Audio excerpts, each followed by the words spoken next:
Welcome back to the Order in Progress podcast. I'm your host, Will Safford, and today I want to talk about the number one neglected but most important aspect of training for jiu-jitsu.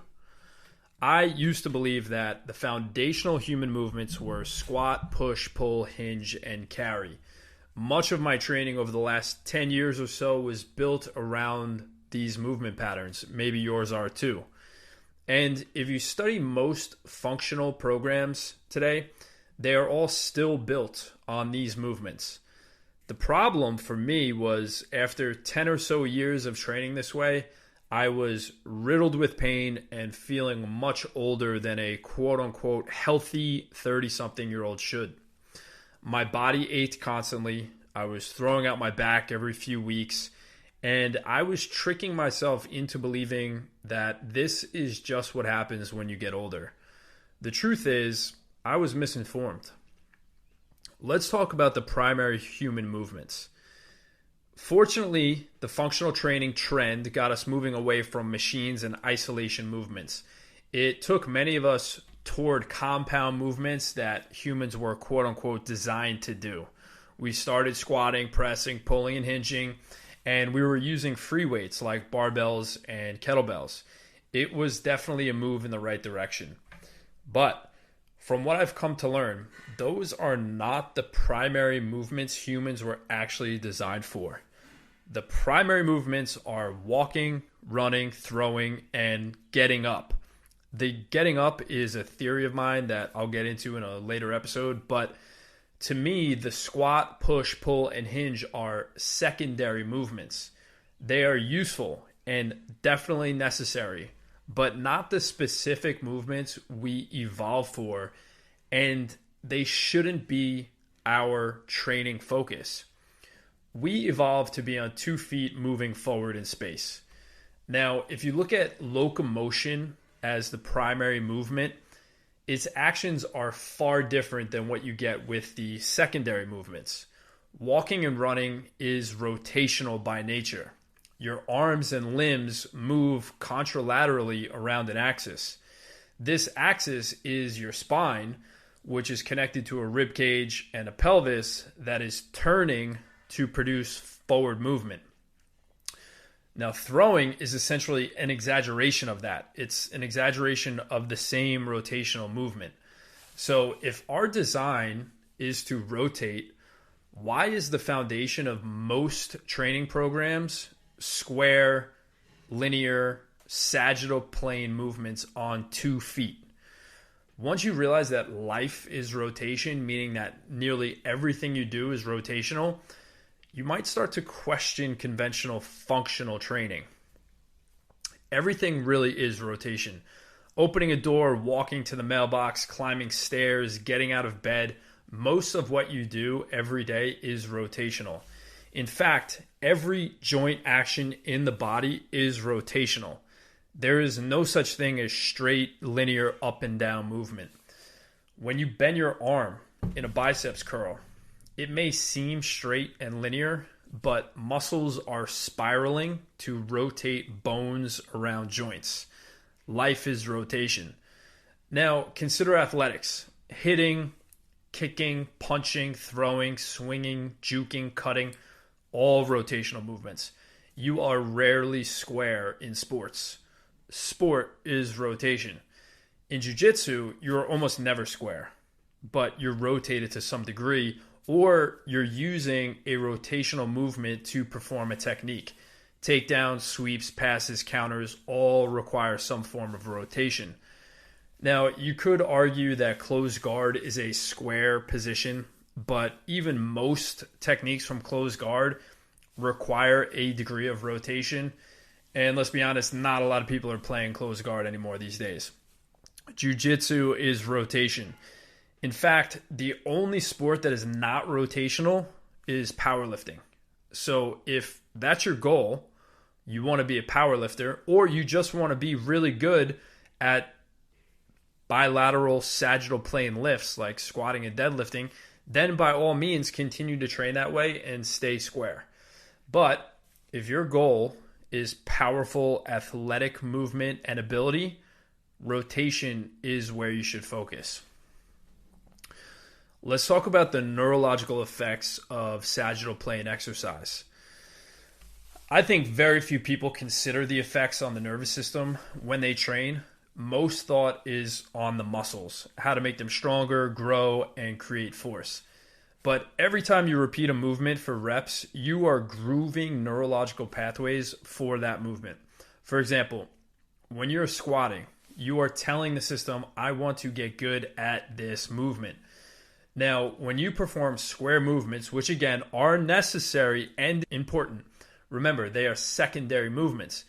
You are bracing your core when you do these to resist rotation of the spine and the pelvis. The same thing happens on pretty much all sagittal plane movements, deadlift, squat, bench press, overhead press, etc. We have been taught to brace the core to resist movement. I argue that when you train only in this way and predominantly in this way, you are telling your nervous system to prioritize anti-rotation. In other words, you're saying do not rotate. You are telling your body to stop doing the fundamental thing it was designed to do. So a question to ask yourself is, do I want to become good at squats, deadlifts, pushes, and pulls? Or do I want to become good at movement for sport, grappling, and life? Again, don't get it wrong. Bilateral resistance training, meaning on 2 feet, square, traditional, squatting, deadlifting, that stuff is necessary. It truly is the best way to build strength. And anti-rotation is also necessary. You have to be able to resist rotation. But should it be your primary focus? Let's talk about how to train rotation. If you're now seeing that rotation should be your primary movement pattern, or realize that maybe you're not training it enough and you need to add more of it, the question becomes, where do you even start? Most people will go to Russian twists, but that, in my opinion, is the worst exercise, and you should really just get rid of that exercise altogether. A lot of people feel like they do a few Russian twists, check the rotational box, and move back onto their squats and lunges. First, what you want to do is go back to my previous episodes, articles, go to seekprogress.com, and you have to start undoing some of the negative effects that prolonged sagittal plane compression work has had on your body. So if, just like me, you have been squatting, deadlifting for 10 or so years, you're going to have some things to undo. And if you're not in pain now, maybe you got lucky. Maybe you can continue to squat and deadlift for forever, and that would be great. But if you're starting to feel a little beat up, maybe you're in pain, you have to start undoing some of that compression that you've put into your system from doing those sagittal plane lifts. Then after that, you need to start waking up your lateral and rotational chains. You can get more information on those at seekprogress.com, but you have chains of muscles that work together to facilitate rotation. So it's also the same muscles that facilitate throwing, running, sprinting. There's chains of muscles that work together. And if you've been ignoring those for a long time, you really need to start waking them up before you just start going right into rotational training. If you start adding too much rotation too fast, too soon, you're going to get hurt. You can definitely blow a disc, hurt a rib, strain something. So you really kind of have to go slow, and you have to work on this process of undoing what you've already done from staying sagittal for so long. Start waking up some of the rotational aspects of your body. And then when your body is ready, rotational movement will become your secret weapon for producing devastating power. It will also build true resilience and durability, not only at the joints, but in an integrated total body way. When you start working rotational movement, you start linking together all the components of your body for really powerful integrated movement.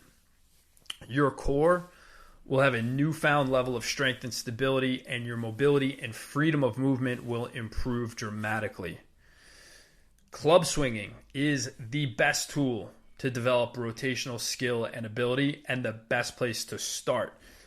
However, you can also do landmine training with a barbell, and that will really unleash new abilities of strength, power, and athleticism. Once you learn to rotate properly, almost any exercise can become rotational, even those presses, pulls, lunges, and hinges that we were talking about earlier. But for now, I challenge you to observe how frequent rotation is in your day-to-day life, and then how lacking it is in your current training routine. So again, you can go to seekprogress.com and I give you even more info on rotational exercises and how to get started. But I hope that this episode kind of challenges you a little bit and maybe gets you thinking about how you move and how you train for sport, life, and jiu-jitsu, which at the end of the day really is all rotation. So thank you guys for tuning in, and we'll see you on the next episode.